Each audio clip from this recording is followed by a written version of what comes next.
Sorry, what did you say? Sorry, I just said I needed to pull up your title, but I am ready now. Well, I have a shorter title. It's a New Age Linkage. New Age. New Age Linkage? Yeah. Okay. I find it to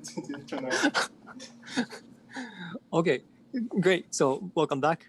Today we're very happy to have Juteau from CNRS, University of Paris, and the IAS. And the title of his talk is New Age Linkage. Take it away. Okay, so hi everyone. So I just want to share some pictures to start with, and then I will be on the blackboard. So when the pictures are done, you will see me better, not in the corner. Okay, so Maurice and Jordi Williamson found a marvelous proof of the linkage principle, which uses Smith series. That's why it's in this series. And so I want to show you this picture of the Affine-Grassmannian in the type A1. So we are interested in representations of SL2. And then the Affine-Grassmannian is that of PGL2, and it has two components. So you have the even dimensional orbit on one side, and the odd dimensional orbit on the other side. And so we have a geometric Satake correspondence. And so we have a geometric model for the category of representations of SL2 or any reductive group, and we would like to use it to understand the category. But actually, some things that we already knew for a long time in representation theory are not obvious at all anymore. And one of the basic things is the decomposition of the representation category of the group into blocks. So here we have two connected components, so that's okay. At least you can separate according to the central characters of the representations. But then there are further blocks when you are in characteristic L. So here you would have two blocks on one component and two blocks on the other component. And for a long time, we didn't know how to see this geometrically. And geometric Satake, it didn't seem very useful to say things concrete directly on the representation category. Of course, it was used a lot. It's very important. It was used a lot in geometric lambdas and so on. But for this basic thing like linkage principle, it was not clear how to do. And then Jordi said he learned from Roman Bezokarnikov that if you take new L fixed points where L is a characteristic, then you get something that really looks like the linkage principle decomposition. So you have the right number of components. So those would be the components, each line. The problem is the combinatorics of the blocks. So it's controlled by the affine val group with an action delighted by the characteristic L. But for the linkage principle, you have the dot action, which is centered at -1. But for the fixed points, you have a discrepancy. You don't have the shift by rho. So that's why it's so good to have the Hiwari-Whittaker model, among other things, because first of all, it fixes this rho shift. So now you have those two connected components. Now it's Hiwari orbits, and they are parameterized by all the weights, not just dominant weights. But only like regular dominant weights will contribute to this category. All the other ones, you will have 0 Stokes and Kustos. Because you have to have a Hiwari local system, Hiwari-Whittaker local system, and that's only for regular dominant. So the minimal orbit for which something happens is rho. So it's exactly this shift by rho that was needed. So that's yet another geometric model for the representation category of G that we saw in the talk by Tony Feng in the first semester. Okay, so yeah, it's not easy to mix the slides and the Blackboard talk, so it was better if I showed it at the beginning. So I'm talking about things that I will explain later, but I wanted to show you the picture before. So do you have any questions? But then I will explain again on the Blackboard. Okay, so let me stop sharing.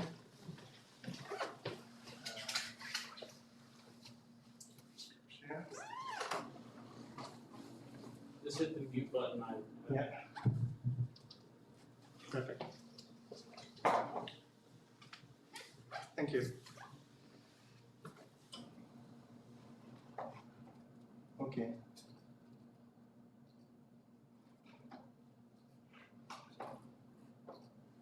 So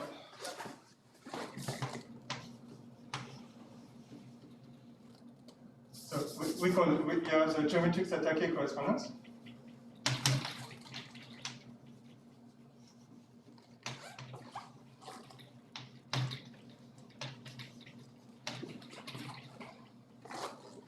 So you want to understand what G, but actually it's more convenient if we call it G change, because you construct this Satake category, which is further sheaves, which are, so now it's a group dual to G change, so it's G, which are equivalent for this group G of T, or they are fine Gaussian. And so K is the coefficients, and let's say if SL bar for this talk. So in this generality, we're using the theorem of Milkovich and Vilonen to take coefficients classic L. And the point is that you have a convolution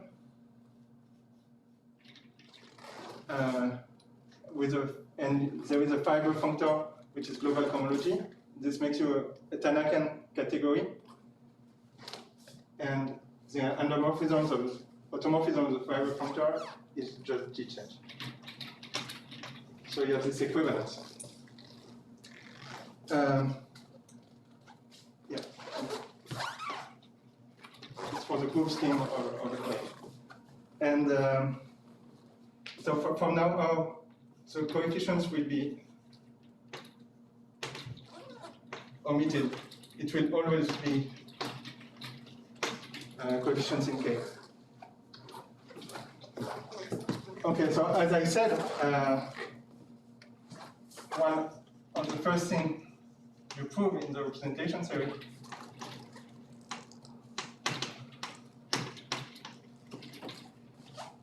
so it was proved in general by Anderson after conjecture of Verma and work of Jensen and Humphreys. So this representation category splits as a direct sum, and it's according to the orbits of the dot action.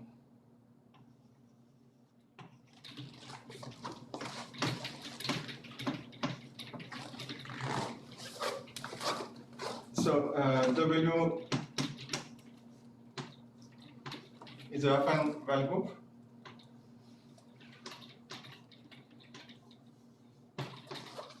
So R is a root system.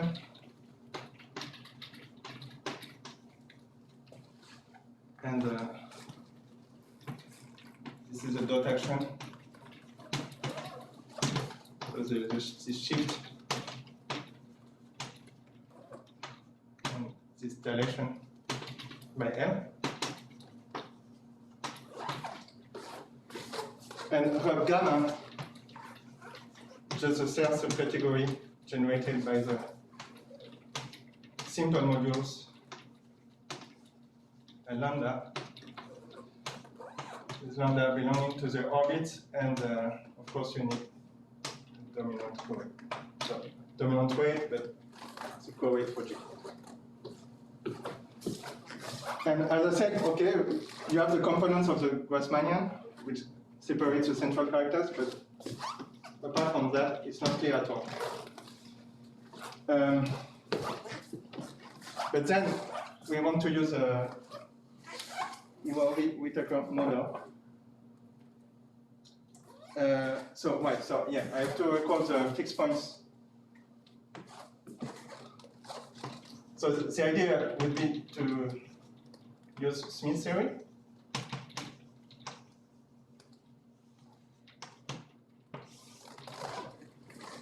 So we have the loop rotation.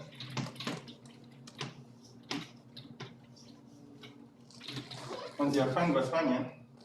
So let me recall the affine Grassmannian is a loop group G. Sorry. Divided by parentheses.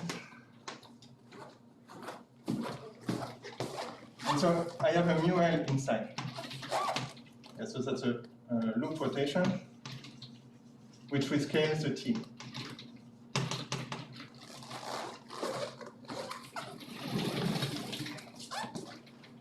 And then the fixed points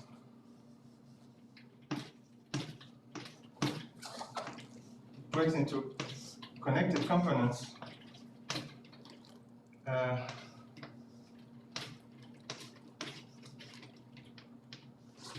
Okay, so now we have the dilation but no shift. And then I will call this component flag gamma because flag gamma is the orbit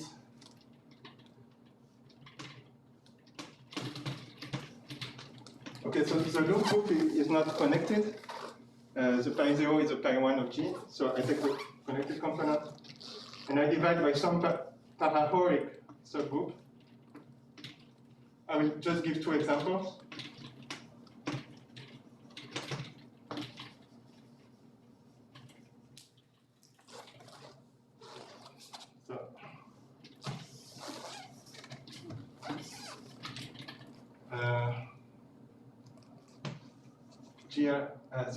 FL0, it is a natural component of the affine Grassmannian again.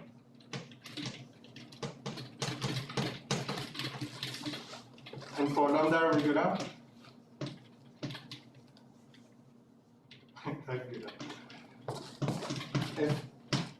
FL lambda is an affine flag variety. Natural component.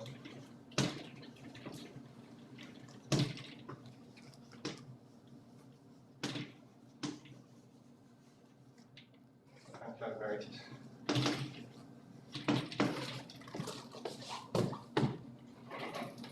So it looks promising, but as I said, there is this discrepancy because we are missing this shift of force. So because of that, we go to the Whittaker model. Daniel? Yes? Just so that, I mean, it might be clearer to say for FL0 that it's G of T to the L. Oh, sorry. Yeah, of course. So all the fixed points of the groups involved, like G, the fixed points of the loop group, it's just a loop group but at T to the L. Thank you. Etc. The same for the Iwawi subgroups and so on.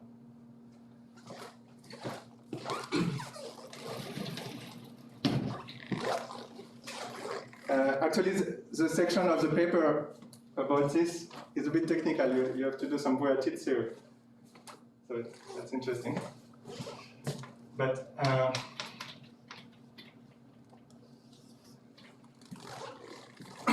so the Iwawi-Whittaker model. So you have this Iwawi-Whittaker derived category of the affine Grassmannian. So as I said, I always assume coefficients in K, and all those categories will be constructible. And inside there will be a progress hurt. And so since there was already a talk about this by Tony Feng, I will not spend too much time about it, but I think it's good to recall the properties. So first of all, the Iwaori-Whittaker condition was some equivariance condition with respect to Iwaori, so the unipotent radical of a Iwaori subgroup, and with some local system that you pull back from an Artin-Schreier sheaf on the affine line. So from now on, G is on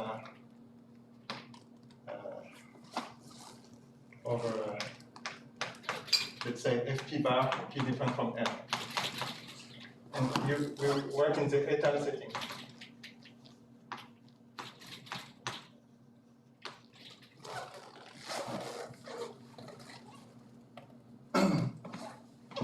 So, and then, in particular, it will be constructible according to Iwaori orbit. So,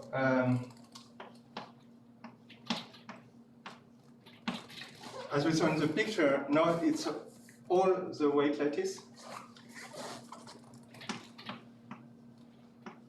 And so all the default notation in the paper for the Borel and so on, as in many papers, it's for the negative roots, but now we are taking something corresponding to positive roots. So that's why there's a plus, and that's a unipotent radical.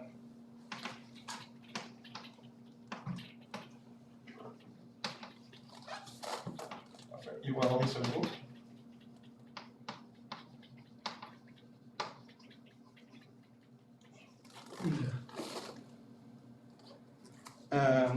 Of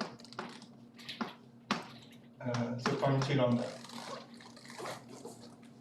And that's, you only get affine spaces. So I'll call this GR plus lambda. And this is an affine space.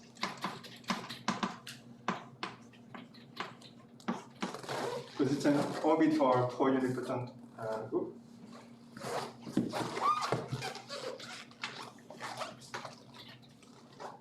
And now the key fact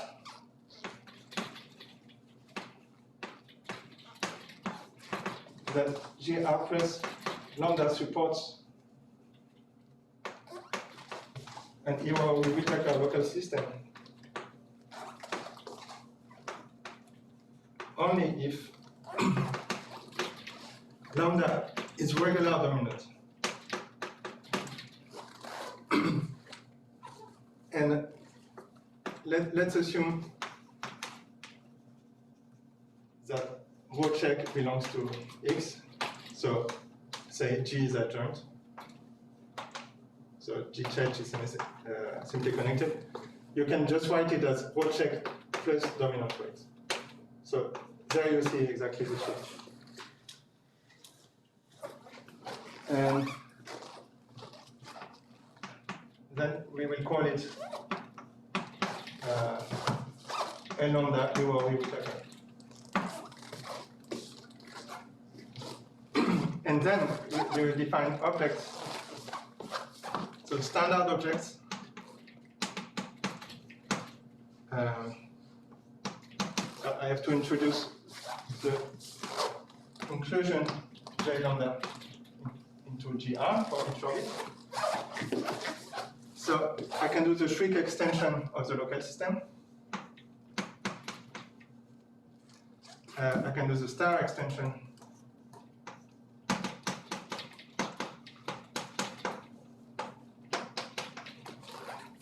There's a canonical morphism. And yeah, so it's standard in the Iwaori-Whittaker category, so I put it like this. And I have the IC, it's a simple object. So the first thing to note is that J lambda is affine, which implies that the two extensions are T exact. So you don't need to take the zeros perverse homology sheaf here. It's directly that. And this is very good because this is just extension by zero, so we will understand that. And it has the fact that we only have affine spaces has more very nice consequences. So, for example, the derived category of the perverse Iwawo-Iwitaka sheaves. So I've been omitting the coefficients, but now I will omit the space as well. So dB per Iwawo-Iwitaka is equivalent to the derived category Iwawo-Iwitaka. And per Iwawo-Iwitaka is the highest rate category.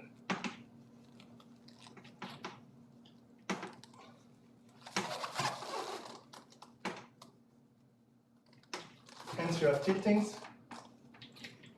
objects. Is it visible at this level?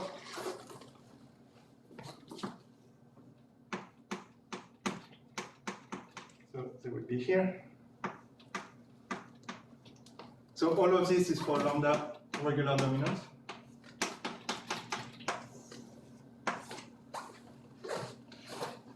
And because, I will call d lambda the dimension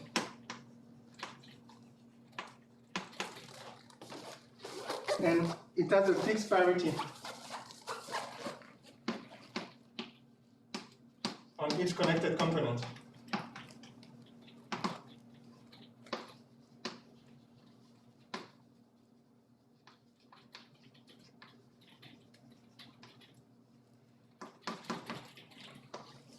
So that's another awesome property. And when you have that, all of that, this is you can see that the tilting objects are parity. So they only have Stokes and co-Stokes in one parity, cohomological degree parity. So that's for lambda regular dominant. But it will be dense in a spherical orbit. And we know that spherical orbits have this property. So the parity sheaves are called E lambda Iwawo-Iwitaka. So all the theory of parity sheaves goes through in this setting of Iwawo-Iwitaka. And for example, you have the classification theorem and so on. And because of you show that tiltings are parity, so it implies that parities exist, because the classification in general is just there is at most one isomorphism class of indecomposable parity for which orbit and local system. But so here we have. Okay. So now I have to state the theorem of the Iwawo-Iwitaka model.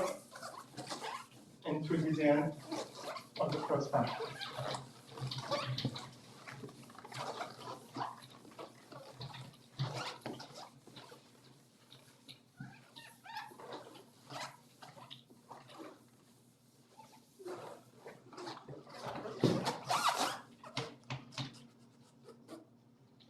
So the theorem is the mechanic of scoring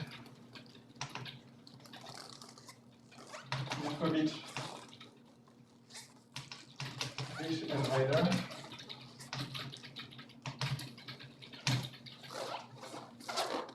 So let me say still another thing. You have an action. So this category will be Iwawo-Iwitaka as a right action of the spherical category. So let me call it SPX. It's a right module by convolution. And it turns out that this action, so it preserves perversity and parity.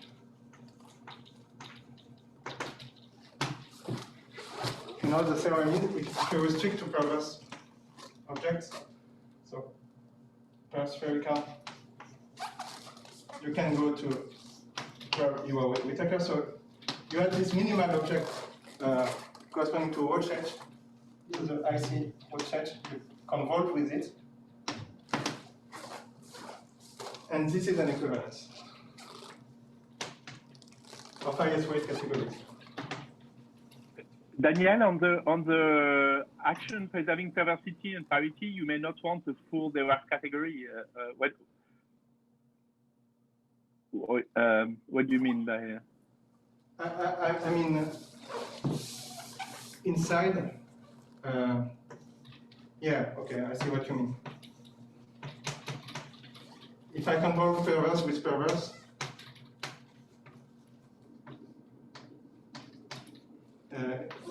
it will stabilize. Okay. Okay. Thank you. And also, if you convolve parity with parity. Yes. Okay. Thanks. But parity objects for Whittaker you just said is a tilting, but parity objects in a spherical category is something. Oh yes, yes. Yeah, that's right. So on the one hand you have this, and on the other hand you have again, and you have parity with all shifts.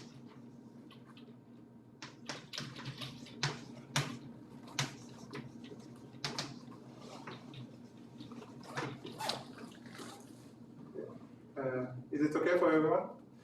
Yeah, and just a remark. Danielle, just on Roman's point, but in good characteristic, we know that the parities on the right-hand side are also tilting. Yeah, that's So what I was about to say. Yeah. Sorry. Okay, so now, if we start from the category of representations, and first we go through the geometric static, and now we have done in our Whittaker model, we have done this shift by row. So now we're in a good position. Like the blocks, at least combinatorially, they correspond to the connected components of the mutual fixed points. So we want to apply this Smith localization functor. So we'll see this in the second part. Okay, great. Let's meet back at 3:34. One thing, Daniel, I think maybe it's your shoes, footwear that's squeaking. Is it possible? Is it easy for you to take it off? Yeah. Actually, If you take it off, we have to talk about Diderot. The sound is definitely pleasure for my ears, you know. I intended But to do it, about but I other forgot. people. Because I saw the same thing happening in another talk. Great, thanks. Can you repeat what Jordi said? So the parity issues in the spherical category are tilting when? Yes. So, I mean, if you're going to go over the main part, it's fine. no. It's not a central point in the talk, so it's good to do it now. So a remark maybe. If L is good, so that includes very few primes, just 2, 3, 5 for type E8, for example. Then the parity sheaves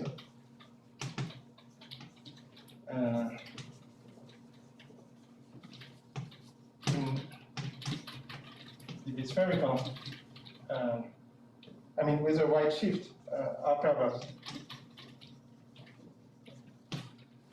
And for small, Are perverse. yeah, hence tilting. Right. We remarked that as soon as you have a parity shift for the dimension perversity, which is perverse, it is automatically tilting. And so the history, we have a paper with Carl and Jordi called Parity Shifts on Tilting Modules, where we put that. But for not quite for that bomb, L good. So I knew from former computations that L bad was bad. So I proposed that it should be true for L good, but then this was put by Machner and Rich.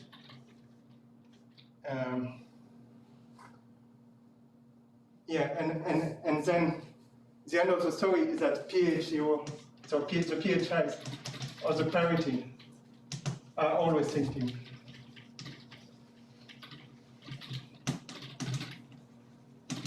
And this one is also in this paper.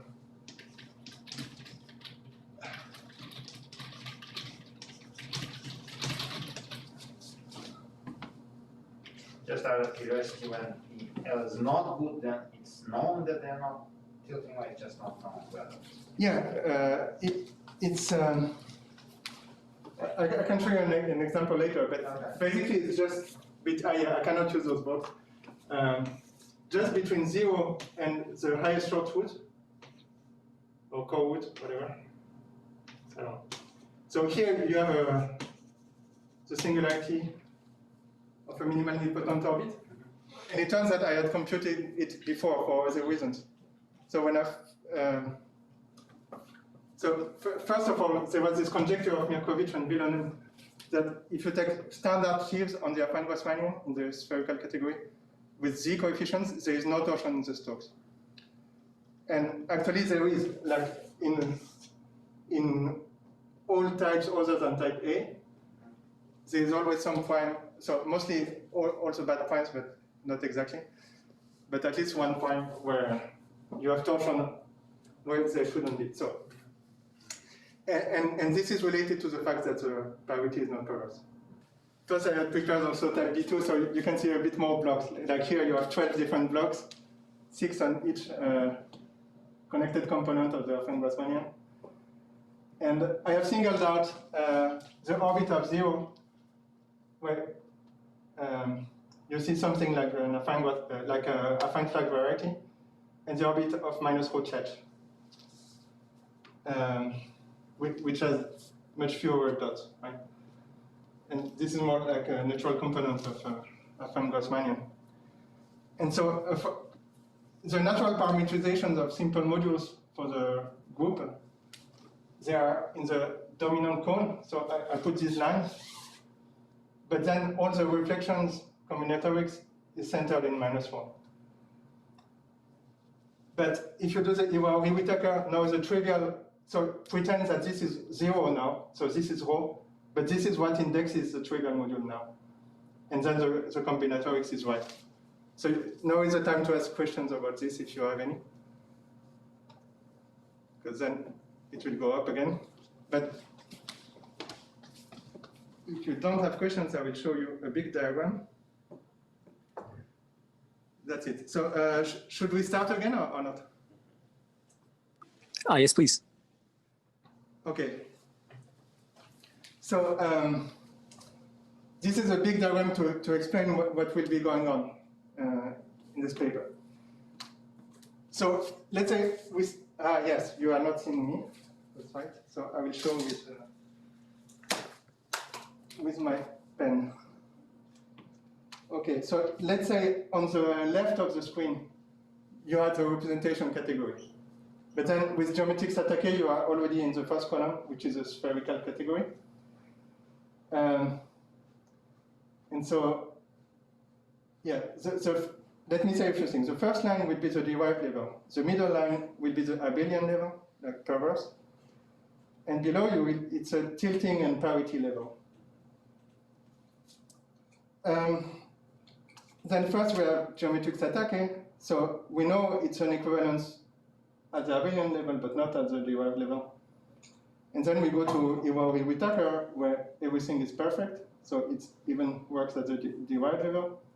And besides, tilting is the same as even with respect to the dimension periversity.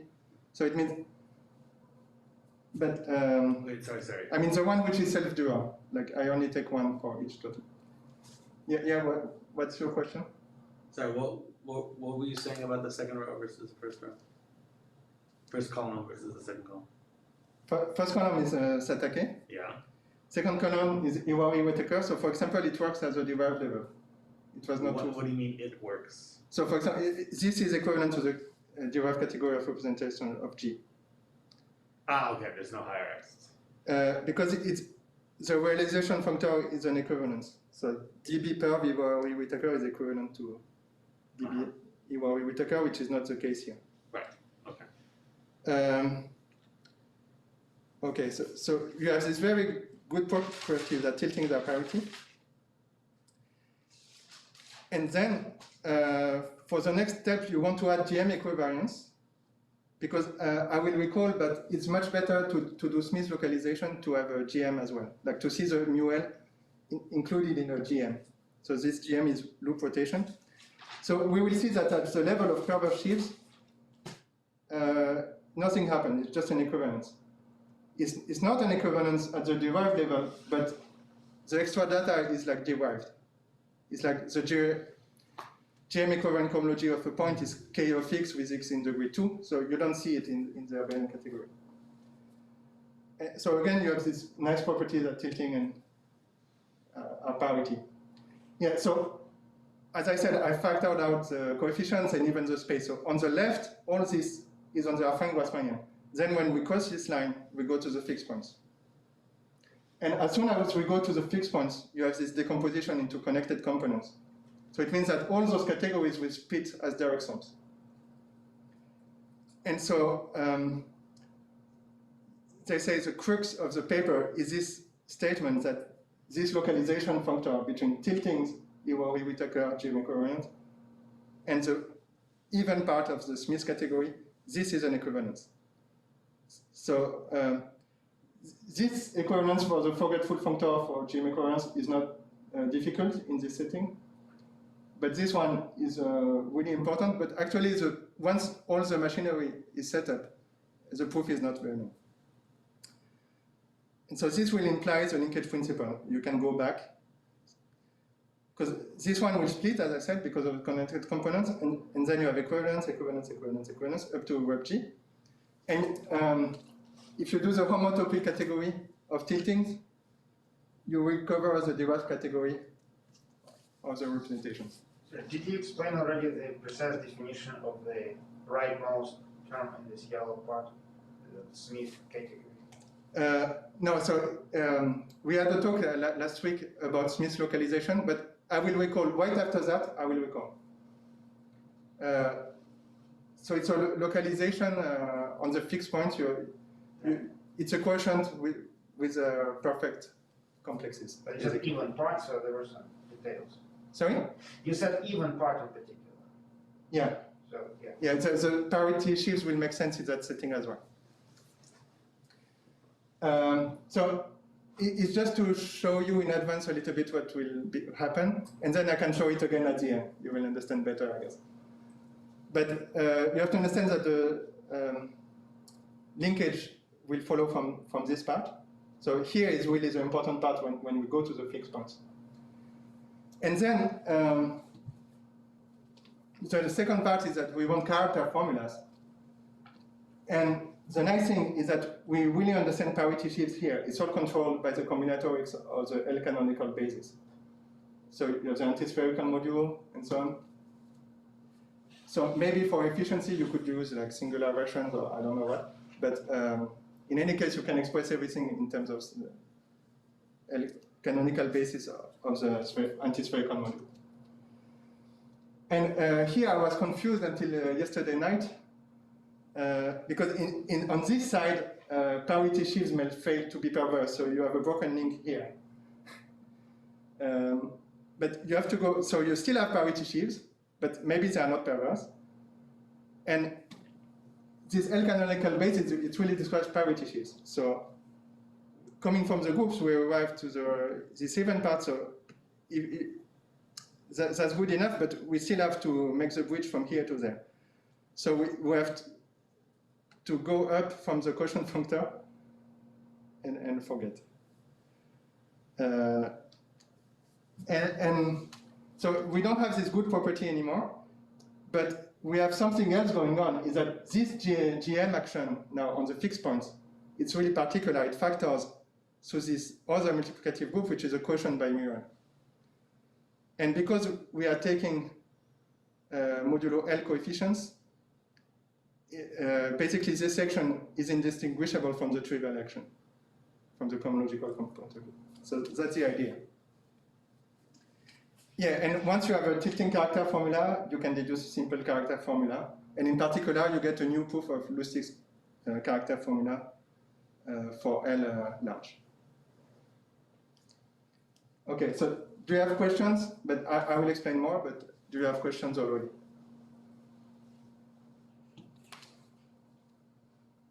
Okay, so I'll stop sharing. And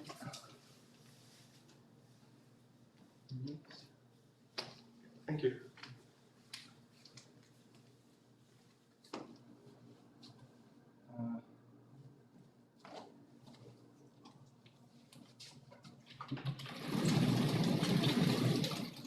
So I had prepared this same diagram, but I thought you could see better if I share the screen.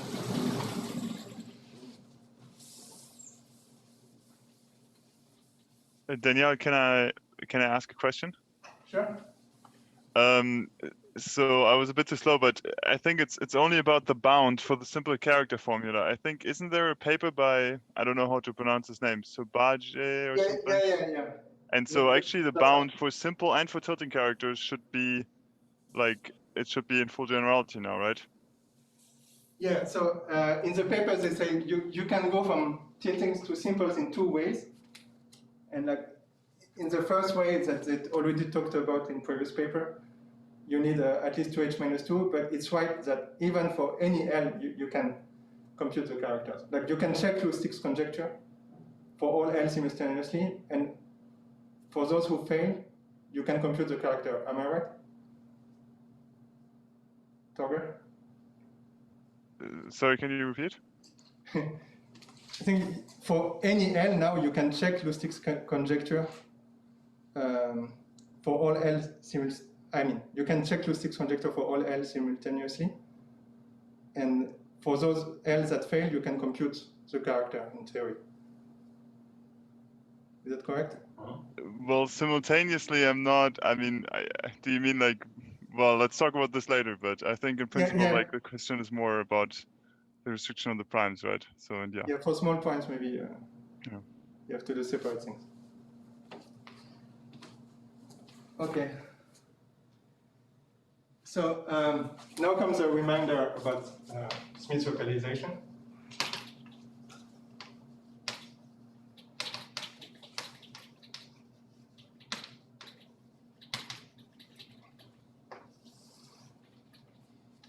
So say you have an action of mu L on X, and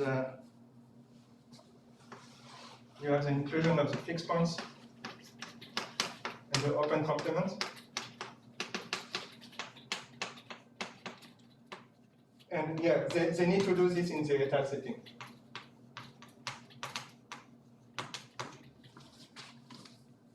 And then the point is outside of the fixed points, because mu L is simple, then all orbits are free. So yeah, the crucial lemma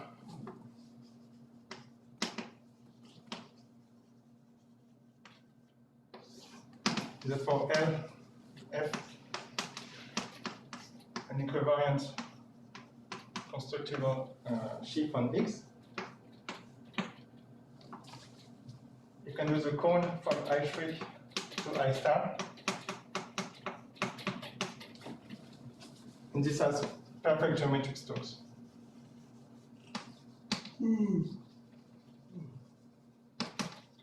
So here we are using that when you have a trivial action, the equivalent Dirac category is the same as a Dirac category of sheaves with coefficients in the group algebra. So it makes sense to talk about perfect complexes of mu L modules.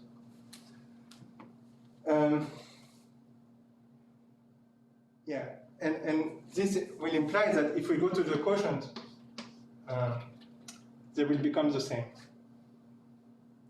So you start from equivariant on X, then you can do I shriek or I star, and you get to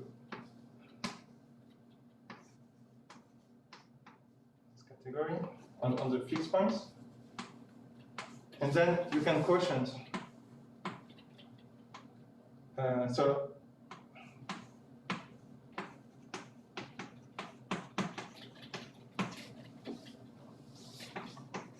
as a perfect. And this would be called the Smith category of X.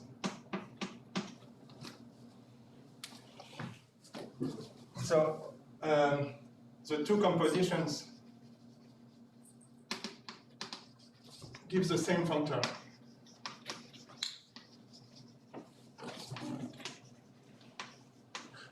I will call it I shrink star, and it's the Smith localization functor. But now we are in a better situation, because the mu L action comes from a GM action. So then you should use, let's say, Smith GM is a GM equivariant Dirac category.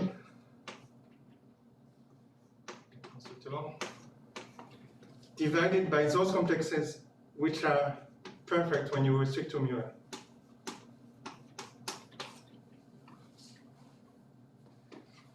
And then, so the good thing is the endomorphisms of a point have the good property of parity. Does this depend on L? You fix L? Yeah, I fix some L. So the key fact is that if I take endomorphisms of the constant of the point on the point for this Smith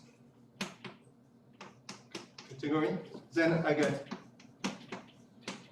K of X inverse with X of degree 2. So for the GM equivalent cohomology of a point is just K of X. And if you have two GM equivalent complexes on a point, a morphism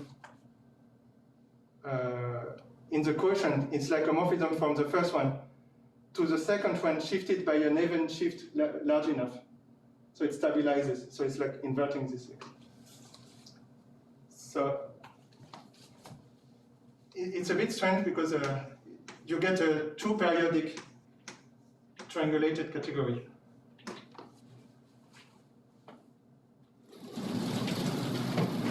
But this is very good because parity still makes sense.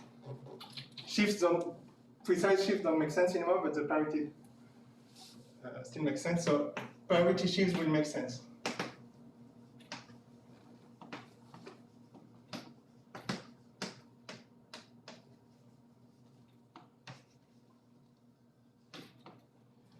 Okay, let me see the time. Okay.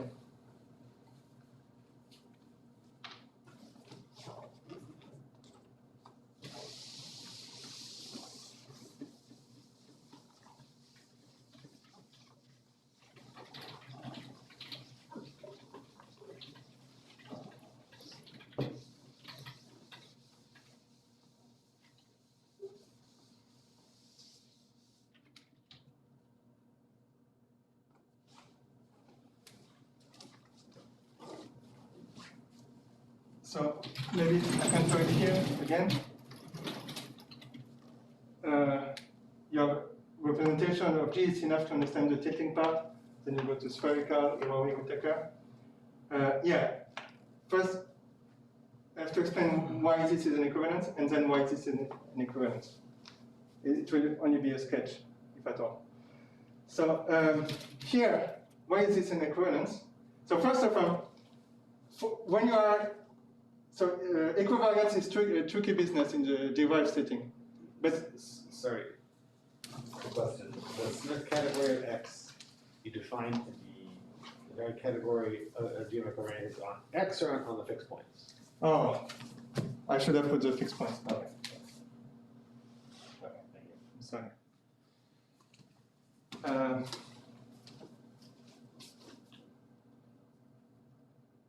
Yeah. So equivariance is complicated at the derived level, but if you have a connected group, you can see equivariance as a property. So you have a fully faithful functor. The foreground full functor is fully faithful. And the image is stable by subquotients. So it's enough to do it for tilting sheets. And then because they are parity and parity are classified, you can lift away objects, so it's essentially surjective. So this is actually quite easy. But as I said, the crux of the paper is this equivalence.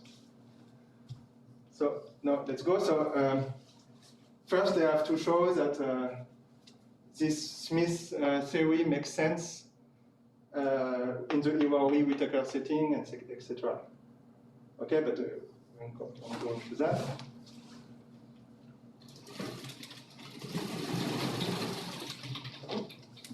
So the first term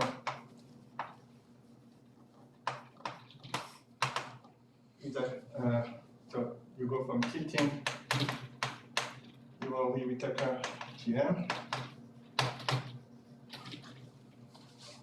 on the Van-Bosmanian.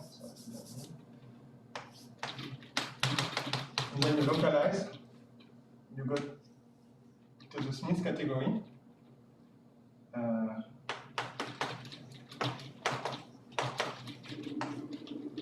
Of the fixed points.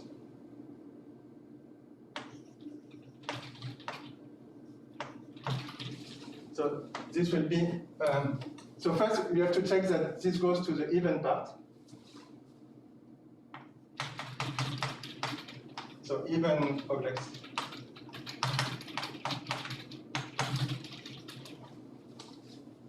So you can still talk about parity objects, and then you have even objects and odd objects, and then if you shift by 2, you get the same again, contrary to the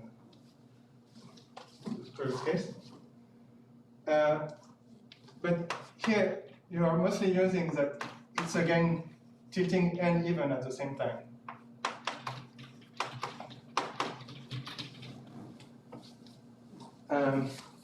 Sorry, so you really pass to the Smith category of the UL fixed points, not of the whole space. Yeah, it's always like this. Smith localization goes to the fixed points.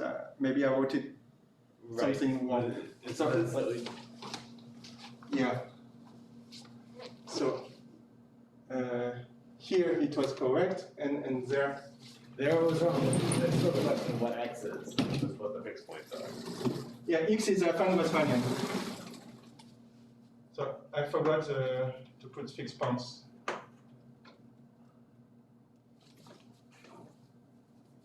Yeah. There's one more than It still doesn't answer my question. What's the question?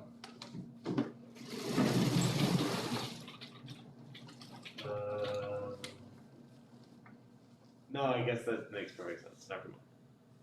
So you go from the Bosmanian to the fixed point. So it's similar to hyperbolic localization.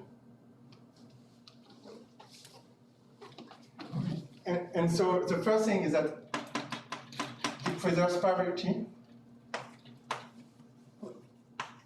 because of the slogan that I strict star commutes with operations. So you have to check some parity for stocks and co-stocks, but so it's either I shriek or I star, but you can choose which one you want, whatever is convenient. So everything works basically. So you also have the operations on the Smith side, and then to prove that it's fully faithful, you use the tilting part, because then you have delta filtration on the left, nabla filtrations on the right, and then you can do an induction, and you are reduced to the case of one standard, one co-standard, and then you are reduced by adjunction to just local system on one orbit in the same local system, and in the end you are reduced to what happens on a point, and it works. So I'm actually confused about this last part, the when, because I thought that the left-hand side, endomorphisms is scalars, which is K, and on the right-hand side it's K of type 6 inverse. Maybe that's Yeah, I guess you take degree 0 only. Yeah. No, I mean, yeah, so sorry, there's something wrong here. I should have put end dot. So this means sum of all shifted harms over Z, which is a bit silly because it was too periodic in the first place. Yeah, but still, okay. Yeah, so there was a missing dot.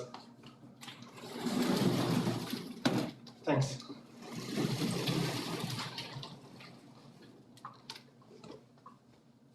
And so the fully faithfulness, you can do it by induction, you reduce to a point. And then the essential surjectivity is the classifications of parity objects. So in the end, it's not that hard. So it was very quick, but yeah, it's doable. And then, yeah, the theorem 2 is that those two functors preserve indecomposable parity objects. So I'll try to keep it up.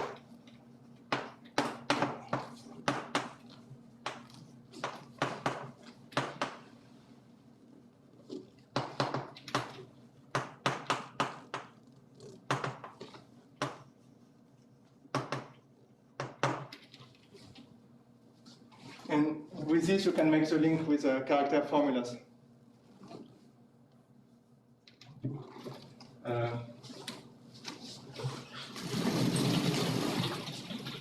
So should I stop now, or do you want me to say like 4 statements, which are key steps in just the statements?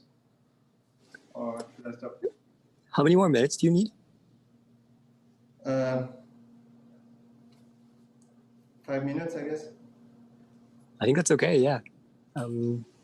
Yeah, go ahead. Okay, just to comment on some key steps.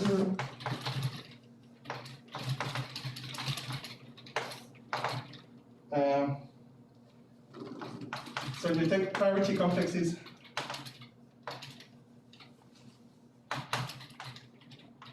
E prime, so which are in the middle. So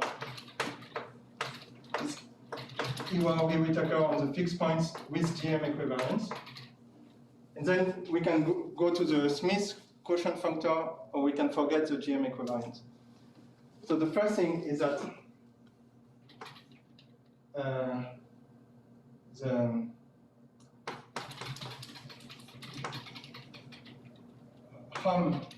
if you forget the GM equivalence, but you look at all the shifted arms, so parity sheaves are like equivalently formal, and this is a standard thing. So you have the hum where you don't forget the GM equivalence, and then you just kill all the positive things.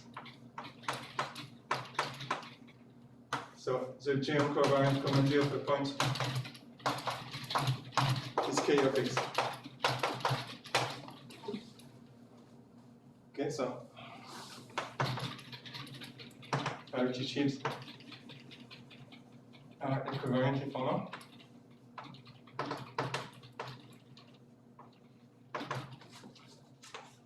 But then B is that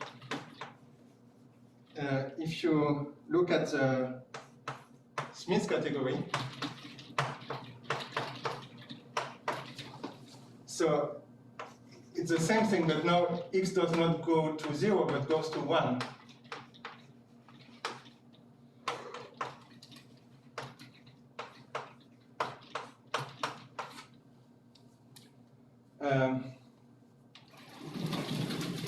And it's a bit surprising that such a thing would preserve indecomposables. Usually it doesn't. And now I can add just 2 things. One is that the hum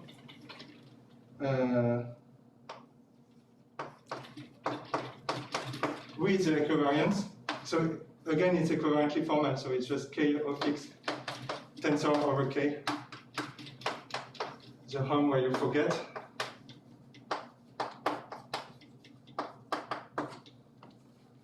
And the last one is at the home. Here, you can have it from all the shifted homes between the forget home.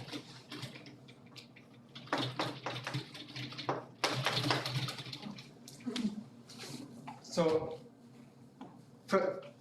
from this, you can show that the forgetful functor preserves indecomposable parities. And then when you have that, you use the fact that that if you have a finite dimensional graded algebra whose degree 0 part is local, then the whole thing is local as well. So because this one, so if you take E equals F, this one will be indecomposable, so this graded finite dimensional graded ring will be indecomposable, and this one will be as well. Okay, so I will leave this picture on. It was really a pleasure to prepare this talk. I hope it was not too rushed, but feel free to ask questions about this. Thank you.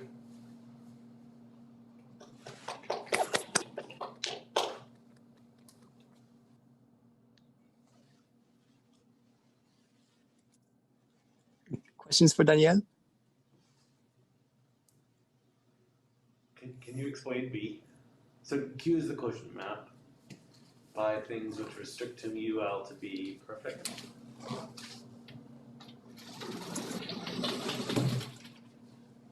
What do you say about perfect? So Q is the quotient map, right? Yeah. So you quotient by the perfect.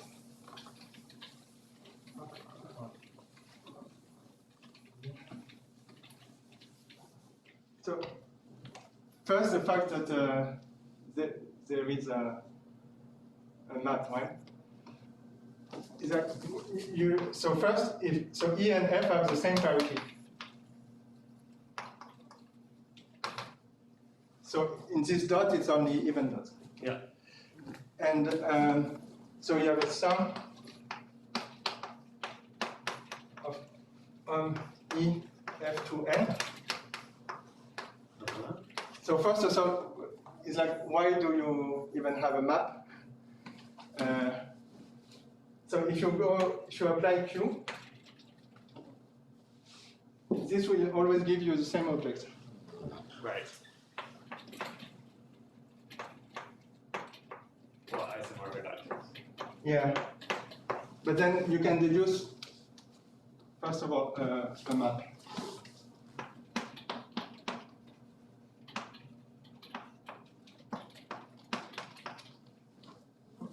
And so the claim is that X goes down to the isomorphism between 0 and 2.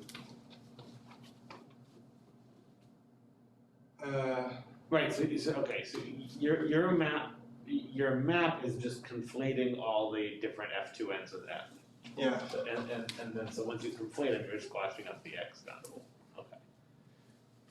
And in the end, it comes to the case of a point. Okay.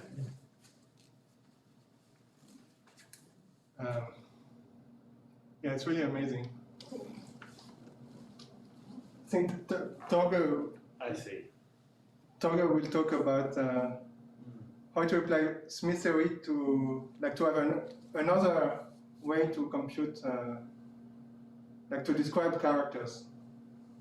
This is in George's CDM paper, where he uses all these subgroups where you delete the weight.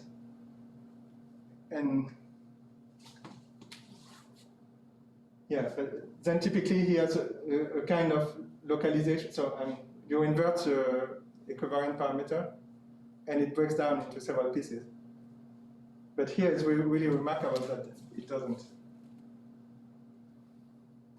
And so when you go to here, you have all this direct sum into connected components, and it gives you the blocks. And then each block is described by the same kind of combinatories with different singularities.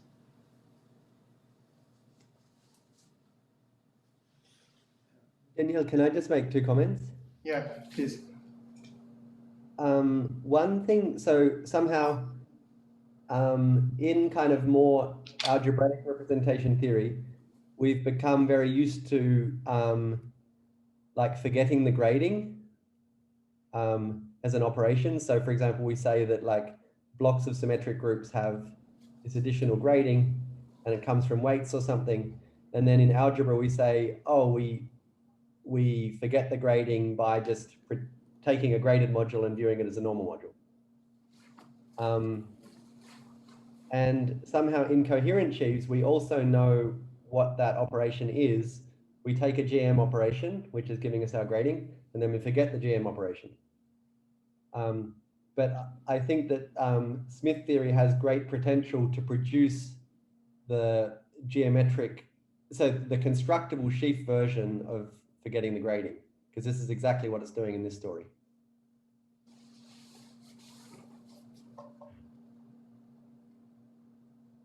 So it's kind of somewhat amusing that on the side of coherent sheaves, like forgetting the GM action is in some sense specializing the parameter 1, and forgetting the GM action on the constructible side is specializing the equivariant parameter to 0.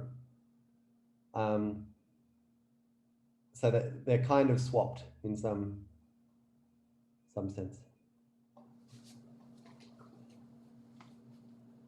So where did this happen here? Where were we losing the grading here? In the Q, the arrow labeled Q. Yeah, so let me write it here. When you apply this to parity sheaves here, it's like x goes to 1 here, and here x goes to 0. And both preserved in the composer.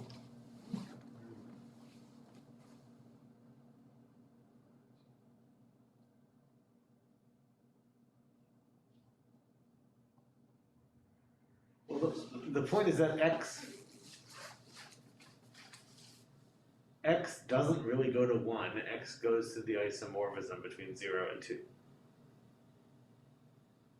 I really don't like this x goes to 1 thing. That's not really the map that you defined from Ham dot. Yeah, you have to justify that it factors through that.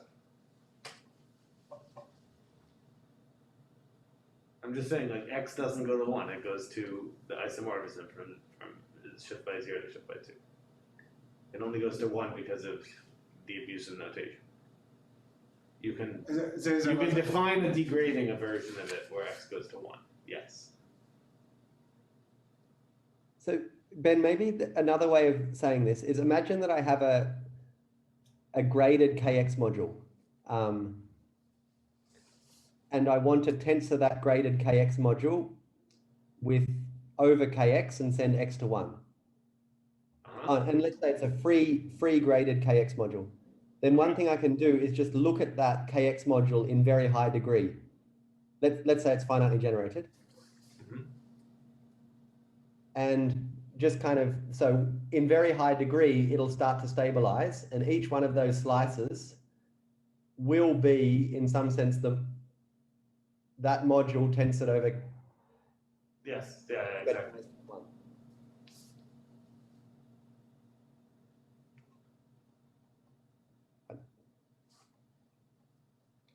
Yeah, I think it gets some using too.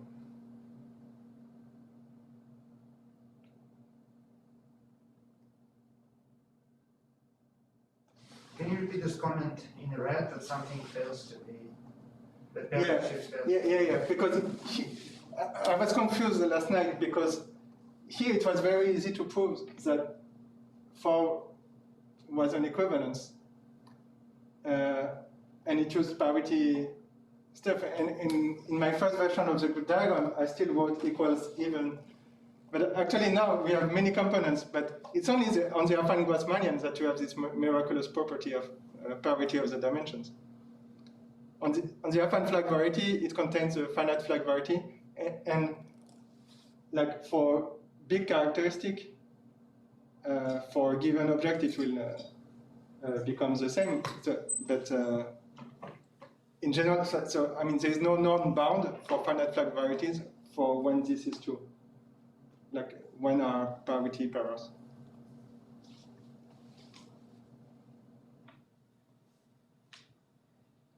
So another question, so can this be compared with this story by Gus on their hand?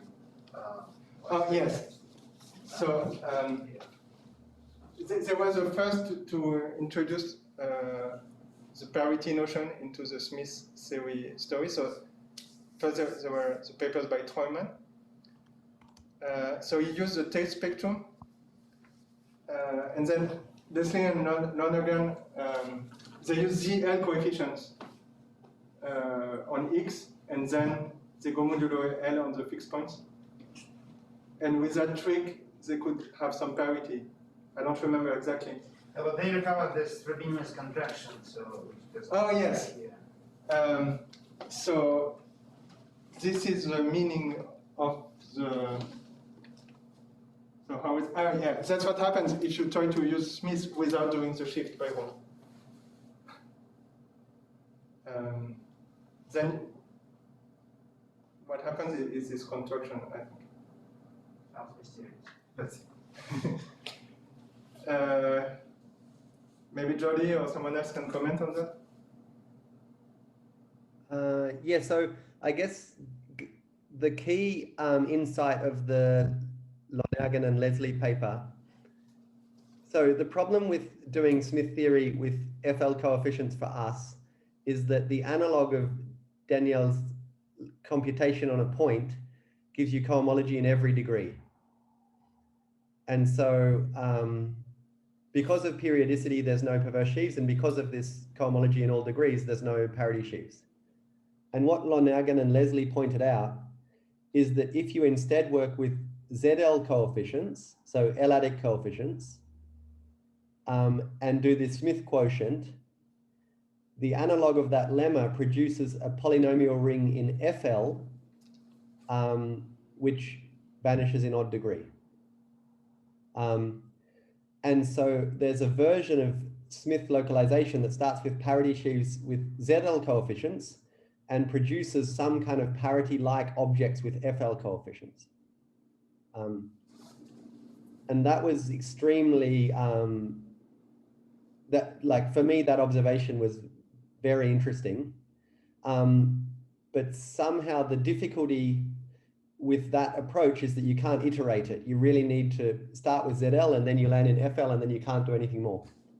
And somehow in this story, a key innovation is this like kind of equivariant Smith theory business where you use the fact that this mu L action comes from a GM action. So you can use something that either stays with ZL coefficients or FL coefficients. And Also, so what Lonergan and Leslie do is they apply Smith localization to the affine Grassmannian without the Iwahori-Whittaker model, and they discover some kind of Frobenius contraction functor. And I guess next week I'll try to explain another point of view on what applying that functor directly to the affine Grassmannian gives you. It's very interesting what Smith theory does in other, like Smith restriction does in other contexts. And in particular in the classical geometric Satake, I think it's still extremely interesting. Can I ask a question? Is it what can happen to the hooks of your object in the original GM equivariant category? I mean, okay, if you have, I mean, for the action of mu L. So if the free part somehow is something that will go away, I mean, mu L could act trivially. I mean, but it could also be in between, or can it really, or not? Can you have an action where can you have a Stokes that has dimension strictly between 1 and L, for example? I couldn't hear you very well at the beginning of the question. What happens to what objects? To the Stokes. So when you look at the GM equivariant category, before you apply your functor Q, okay, you have objects where the Stokes have an action of the Stokes at fixed points have an action of mu L. And the question is whether, I mean, on the cohomology sheet, on the Stokes cohomology of the Stokes, I mean, whether the action of QL should decompose as a direct sum of indecomposables, can you get things other than trivial and free or not? I think you cannot. Because of the GM equivalence? Yes. Okay, like, so that's something that seems very, that's quite amazing, yeah. Like roughly speaking, I mean, if you take a homotopy theorist point of view, which I will almost certainly massacre, the Smith theory of a point is kind of modules over a field. So this KXX inverse is a kind of homotopy theorist field. Yes. And so it's like modules over vector spaces or something like this. It's I mean modules, like, if that makes any sense. Wait a minute. I mean, if you look at mu-L modules, modulo projective ones, it's more complicated. You agree? You're saying is that because there is a GM action that you have only that. Okay. That's what you're saying, correct? Yes. Okay, so that's okay.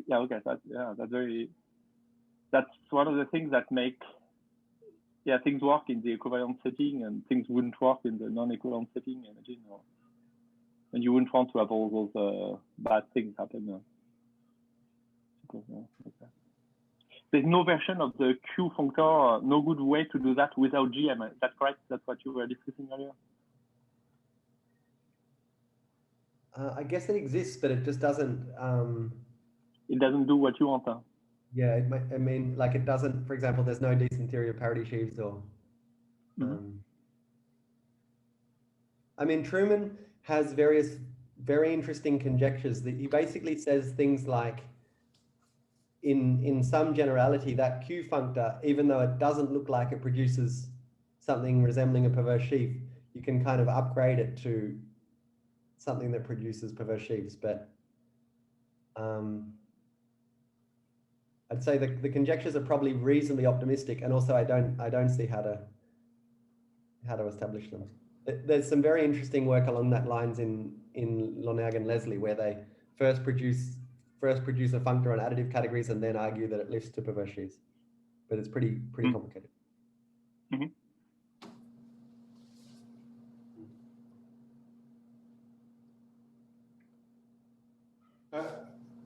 May I ask a question? Sorry, it's Dragos here.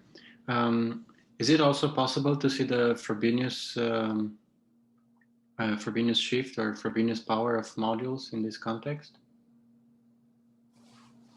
The Frobenius twist, sorry. So there are two things. So I remember Gus Lonergan had an explanation of the Frobenius twist using not only two copies of a curve, but like p copies of a curve. That was one way to understand it. And another answer is that instead of just Frobenius twist, you can also tensor with Steinberg. And if you combine the two, you have a very nice functor, which would correspond here to, so is it correct when you localize to the minus rho orbit? Yeah.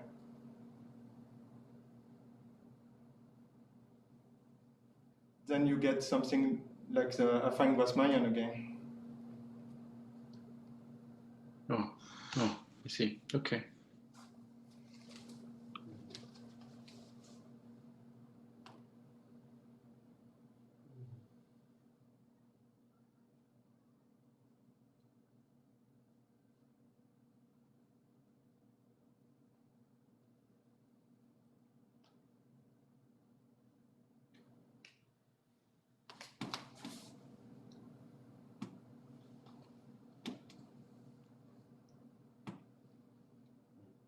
Yeah, and I guess we will see more about character formulas in the SL3 seminar. I didn't really make explicit tilting character.